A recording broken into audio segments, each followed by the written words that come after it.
안녕하십니까. 어제 또 채널A에서 이제 그 엄청난 단독 보도가 이제 그 김정숙과 문다혜 간의 이제 거래가 단독 보도가 나왔습니다.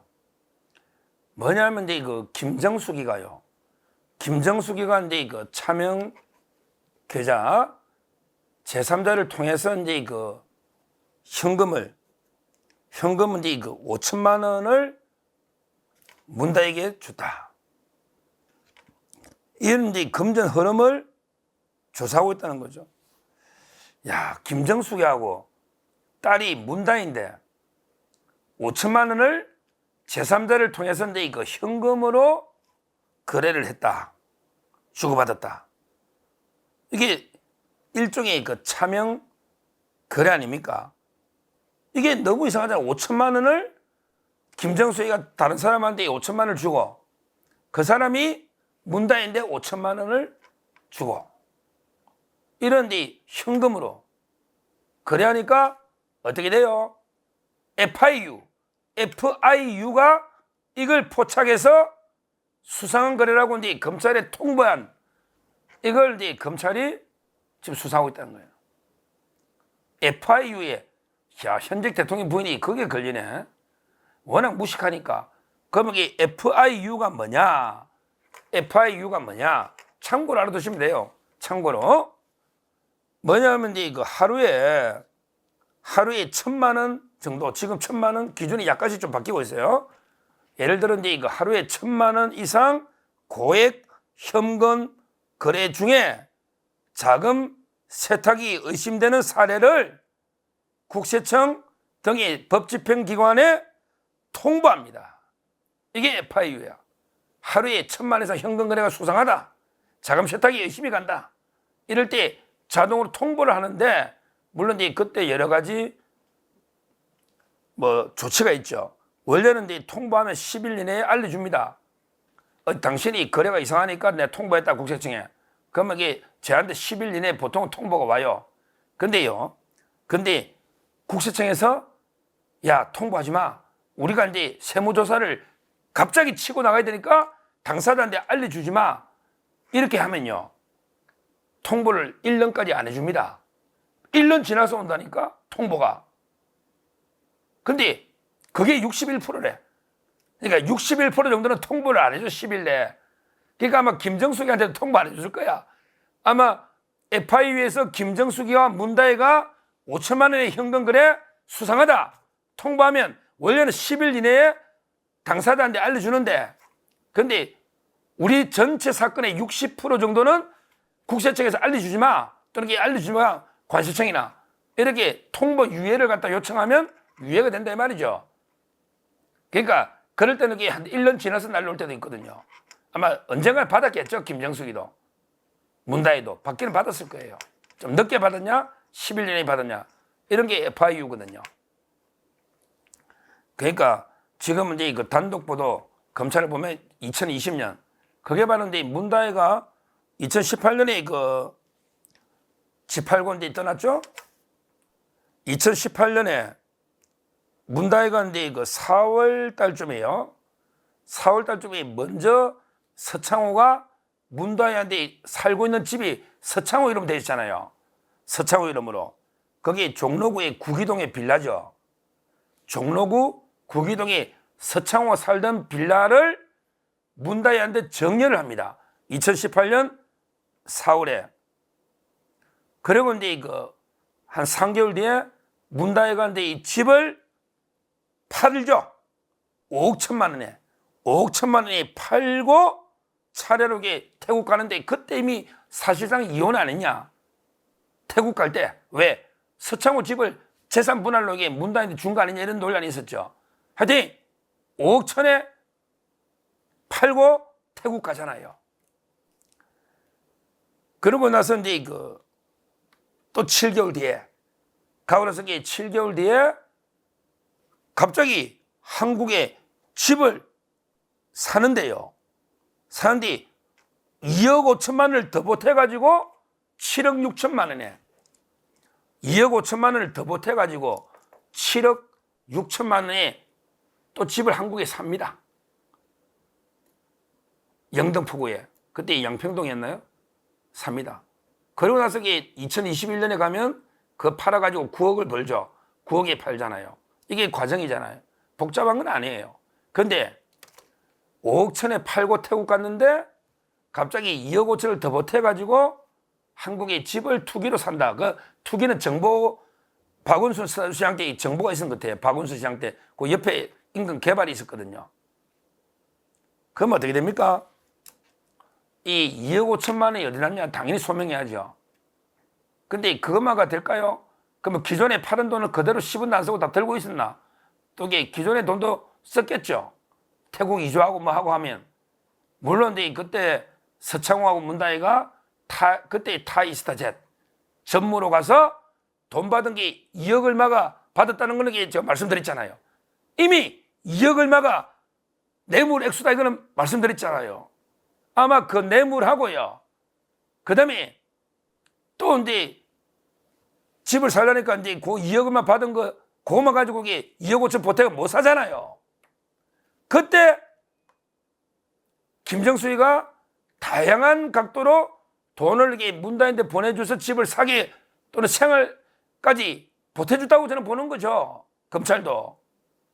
그게 바로 그 디자이너 양이네스 디자이너, 그 다음에 그 춘추관장 유송아, 그 다음에 경호처의 수많은 특수활동비가 그리 갔다. 그래서 그 현금, 근데 집사는데 좀 부족했겠는지 모르지. 그러니까 이게 김정수가 5천만 원을 현금으로 도와준 거. 그리고 그때 아마 청와대 경호처 계좌를 통해서 한국으로 6,600만 원을 또 가져왔잖아요. 6,600만 원. 그 외에도 이게 아까처럼 유송아 양인해서 금액은 액수는 안 밝혀졌지만 상당히 될 거로 저는 보는 거죠. 왜?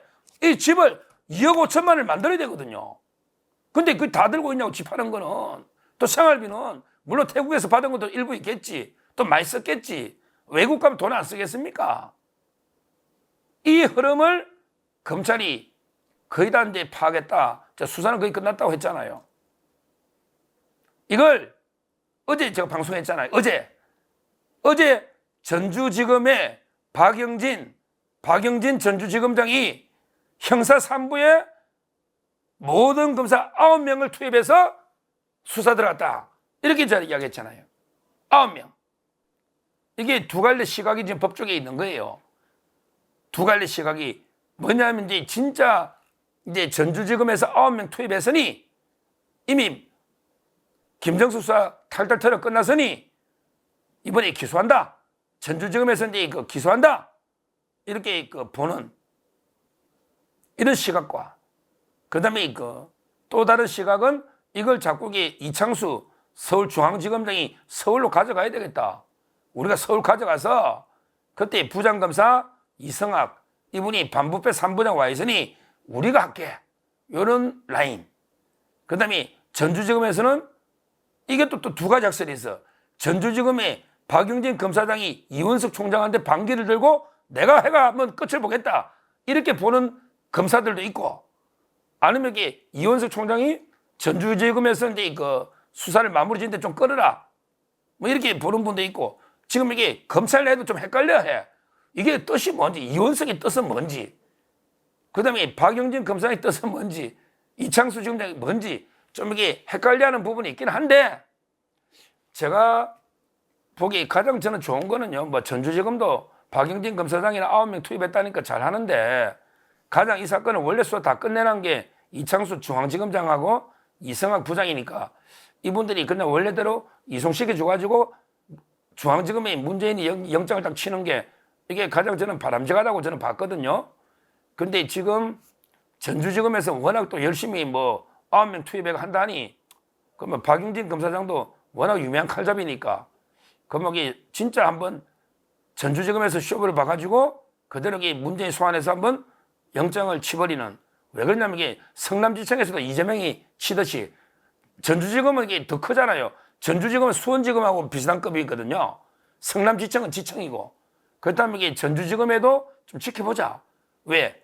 박영진 검사장이 물론 이원석 총장 밑에 있었지만 이게 또 본인도 공을 세워야 뭔가 이게 한 자리 하지 않겠습니까? 그렇다면 이게 전주지검장이 이원석 총장 뜻하고는 이게 또 다르게 내가 원칙대로 수사한다 이럴 수 있거든요. 왜? 이원석 총장 임기가 얼마 안 남았잖아. 그러니까 이원석 총장이 이제까지는 끌어온 게 맞아요. 문재인 수사를 부담스러운 게 맞아요.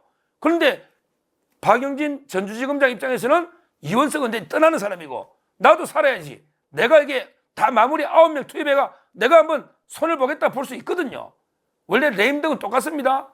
대통령만 레임덕 오는 게 아니고 이원석 총장은 문재인 수사를 부담스러워한 건 맞는데 근데 박영진 검사장 입장에서는 이미 수사는 다 돼 있고 다 증거 넣었고 나도 한번 9명 투입해서 문재인 한번 잡아가지고 나도 한번 이게 뭐 총장이든 뭐든 할 수 있잖아요. 본인도 연수원 31기 대단한 사람이거든. 이분들이 중앙지검 초임지에 고대법대 대단한 사람입니다. 박영진. 따라서 저는 이원석 총장은 문재인 수사를 부담스러워한 거는 맞고 근데 문제는 이제는 이원석 총장이 떠난다 이거지. 떠나니까 밑에 검사들이 내가 문재인을 때려잡는 공을 세우겠다. 원래 칼잡이들 장군들이 그렇잖아. 적장의 목을 내가 베야지. 내가 나중에 검찰총장도 하고 한 자리 하는 거 아닙니까? 그렇다면 제가 보는 시각은 박영진 검사장은 검사한 대로 내가 한번 이게 문재인 잡아보겠다. 이래서 이게 9명을 때려서 수사하는 거고 이창수 검사장은 원래 내가 하던 거니까 내가 가져와서 내가 문재인 잡겠다. 적장을 잡는 거는 똑같잖아. 서로 잡겠다고 하니 뭐 그건 좋은 일이에요. 검사들끼리 서로 때려잡겠다 하니 저는 이렇게 봅니다. 이미 이원석 총장의 시대는 끝났고 이제 뭐 한두 달밖에 지금 벌써 후임 총장 추천 지금 바로 지금 곧 들어갑니다. 이미 들어갔어요. 검증이. 따라서 이제 이원석 총장은 이제까지 문재인 수사를 막아온 걸 맞죠. 전주지검장이 5번 바뀌었는데 이 수사하면 5번.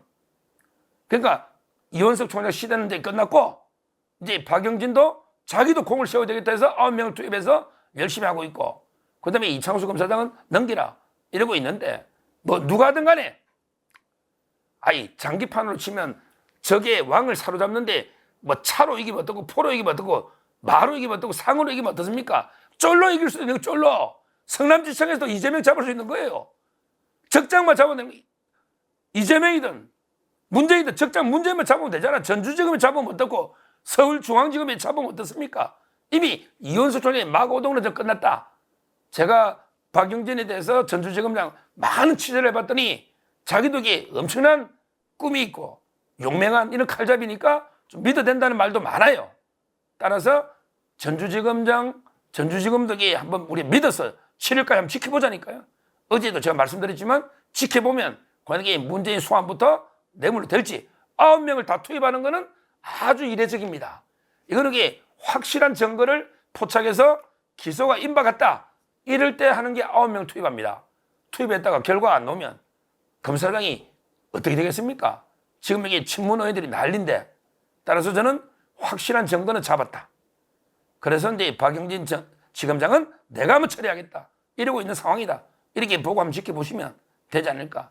이미 이원석 총장이 문재인을 소극적으로 해온 거는 이미 끝났다. 이원석 시대는 끝났다. 이미 후임 총장이 들어갔기 때문에 이렇게 정리하면 되겠습니다. 한번 이게 계속 이건 엄청난 사건이거든요. 완전히 문재인, 김정숙, 그다음에 문다혜, 서창호, 그 외 이상직, 그 외 주영훈 경호처장부터 조현옥 인사수석, 그다음에 홍종학 중기부 장관, 그다음에 백원우 민정비서관, 그때 윤규건이라고 그때 청와대 버닝썬 이런 자들까지 일망타진할 수 있는 엄청난 사건이다. 1차적으로 전주지검의 박영진 검사장 이하 9명의 검사 활약을 한번 지켜보시면 되겠습니다. 감사합니다.